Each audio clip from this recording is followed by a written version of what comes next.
Good evening, teachers. Today we are going to solve this DPP 27 and it is regarding the locomotion and movement of chapter Physiology in class 11. So, shall we start the work? Okay.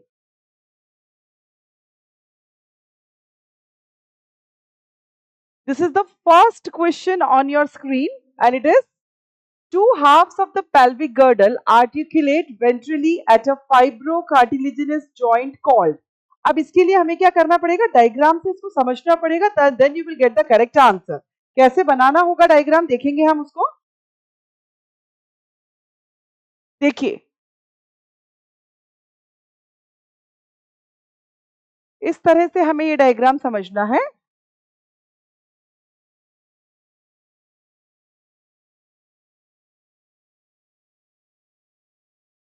थोड़ा थोड़ा आपको hint मिल रहा होगा क्या बना रही हूं मैंने बनाया है pelvic girdle.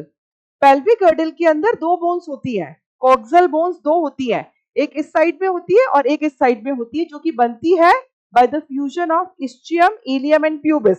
So this is one coxal bone, this is second coxal bone. Got it or not?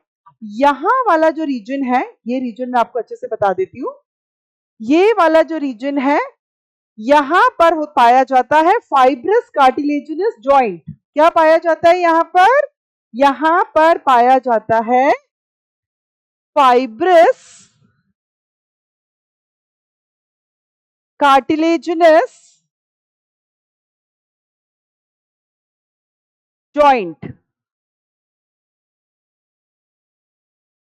in the ventral region of pelvic girdle. Got it or not? और ये जो फाइबर यहाँ पर होता है, ये कौन सा होता है टीचर्स? ये फाइबर होता है कोलेजन. कोलेजिनस फाइबर से बना हुआ यहाँ पर फाइब्रस कार्टिलेजिनस जॉइंट है, जो कि पेल्विक गर्डल के दोनों कॉक्सल बोन्स के बीच में प्रेजेंट है, वेंट्रली प्लेस्ड है. तो अगर हम इस स्टेटमेंट को पढ़ते हैं, two halves of the pelvic girdle, pelvic girdle की दो हाफ्स है ये, दे आर्टिकुलेट वेंट्रली, वो वेंट्रली आर्टिकुलेट होते हैं by a fibrocartilaginous joint. This is fibrocartilaginous joint actually, and we used to call it pubic symphysis. क्या बोलते हैं हम टीचर्स इसको हम बोलते हैं टीचर्स प्यूबिक सिम्फाइसिस. ये वही प्यूबिक सिम्फाइसिस है जिसके ऊपर रिलैक्सिन हार्मोन एक्ट करता है during parturition and helps in easy child birth. Got it? So I think you must get the answer. इसका आंसर प्यूबिक सिम्फाइसिस होना चाहिए. अब इसके अलावा ये जो सिनकॉर्ड्रोसिस दे रखा है, it is not mentioned in NCERT actually. ये क्या है? ये इस तरह से मैं आपको बता देती हूँ इस वाले के लिए भी. सपोज ये स्टर्नम है, स्टर्नम में ये जो फर्स्ट नंबर के रिब है, इधर से ये फर्स्ट नंबर का रिब है, यहां पर हाइलिन कार्टिलेज का जॉइंट यहां पर प्रेजेंट है, हाइलिन कार्टिलेज ये वाला. तो ये वाला जो रीजन है वो कहलाता है सिनकोड्रोसिस. मतलब स्टर्नम और फर्स्ट वाला जो रिब है उसके बीच में जो हाइलिन कार्टिलेज वाला जॉइंट है उसको बोलते हैं synchondrosis. It is not given in NCERT, तो बच्चों को तो ये नहीं बताना है. नेक्स्ट है अपना गैम्फोसिस. अब ये गैम्फोसिस भी एनसीईआरटी के अंदर तो मेंशन नहीं है टीचर्स, लेकिन फिर भी अब इसमें दिया है तो हम लोग इसको डिस्कस कर लेते हैं. गैम्फोसिस में क्या होता है?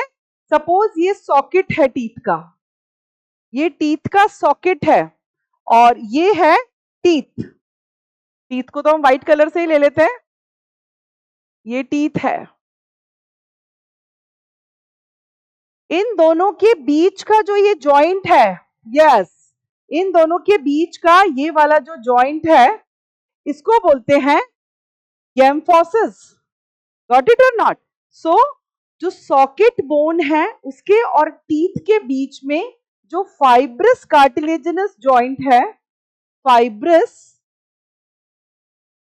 कार्टिलेजिनस जॉइंट, जो कि टीथ को इस बोन सॉकेट के अंदर बिल्कुल फिक्स करके रखता है टीचर्स, उसको बोलते हैं gomphosis. This word is also not mentioned in NCERT, so no need to teach children, but आप लोगों की उसमें है तो हमने इसको डिस्कस कर लिया है. और उसके अलावा यहाँ पर जो चौथा वाला पॉइंट दे रखा है डी, सचर दे रखा है। सचर को किस तरह से समझेंगे? सचर को भी हम आपको बता देते हैं। सचर के लिए यहां पर बना देते हैं हम। Suppose this is frontal bone and these two are parietal bones. पीछे occipital bone, साइड में टेम्पोरल बोन। कौन सी बोन्स की बात कर रही हूं मैं बात कर रही हूं क्रेनियल बोन्स की। तो यहां पर ये वाला जो जॉइंट है, फाइब्रस जॉइंट जिसको हम बोलते हैं, ये जॉइंट्स ये कहलाते हैं सचर। तो sutures are what? They are the fibrous joint between the bones of cranium. Immovable joint है। So I think this will be clear to you. Answer is pubic symphysis. We'll move to the next question.